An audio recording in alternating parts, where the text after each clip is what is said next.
Dans Koh Lanta, Pékin Express ou Fort Boyard, on ne les voit jamais à l'écran, mais ils transpirent pourtant autant que les candidats. Il s'agit des cadreurs qui travaillent sur ces programmes. 3 d'entre eux se sont confiés à Télé Loisirs. Avant chaque nouvelle saison de Pékin Express, CIST le même rituel. Cécilia Léré, sportive et baroudeuse, monte la butte Montmartre avec des poids aux pieds et une balle de 12 kg sur l'épaule. Elle est l'une des premières cadreuses recrutées pour la course en auto-stop de M6. Plus ancien dans le jeu, son collègue Antoine Martin ne s'impose pas un tel entraînement mais reconnaît ralentir sur le rosé les semaines précédant son départ. Pas moins endurant, Stéphane Requin, surnommé le Requin, enchaîne, lui, les tournages comme cadreur sous-marin pour Fort Boyard et Koh Lanta.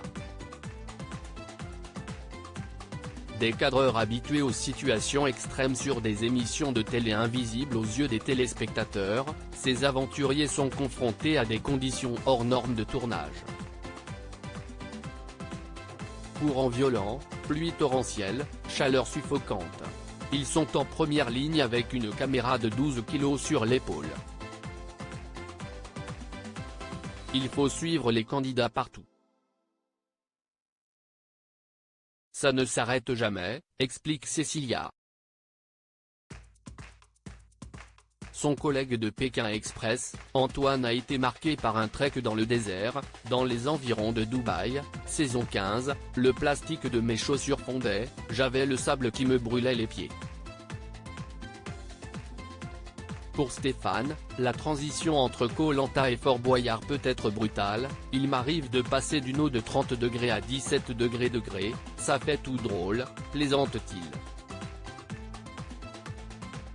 Le cadreur sous-marin doit surtout gérer l'instabilité de la mer, notamment lors de l'épreuve culte du saut à l'élastique, qu'il filme d'en bas. Avec le courant, on a du mal à rester en place, alors quand la candidate hésite pendant 30 minutes avant d'y aller, j'ai juste envie de lui dire, vas-y. Saute, grince-t-il gentiment. Cécilia Léré, cadreuse sur Pékin Express, nous, tant qu'on peut, on filme à l'autre bout du monde, il y a toujours un aléa. En Chine lors de la saison 12 de Pékin Express, Cécilia s'engouffre dans une voiture de police avec Thomas et Mathieu, les frères bûcherons, pensant être escortés pour sortir de la ville. Ils finiront au commissariat. J'ai laissé tourner ma caméra, nous tant qu'on peut, on filme, raconte-t-elle. La nuit, les caméramans dorment dans un hôtel ou chez l'habitant. Mais si les candidats ne trouvent pas d'hébergement, il faut rester à leur côté. CIST ce qui est arrivé à Antoine avec son binôme Noël et Florent, saison 14, qui a passé plusieurs nuits à la Belle Étoile. Ça fait partie de l'aventure, s'exclame-t-il. Ces techniciens portent plusieurs casquettes, pas question d'abandonner les candidats, car les cadreurs sont garants de leur sécurité.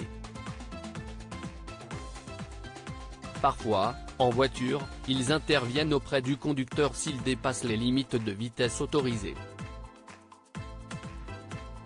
Il m'est arrivé de demander au binôme de sortir de la voiture. On ne va pas risquer notre vie pour un jeu, argue Cécilia qui sait aussi dans d'autres circonstances galvaniser les troupes. Sur Koh Lanta, l'épreuve qui fait le plus transpirer les cadreurs, c'est l'orientation, quand les finalistes sont à la recherche d'objets cachés aux 4 coins de l'île.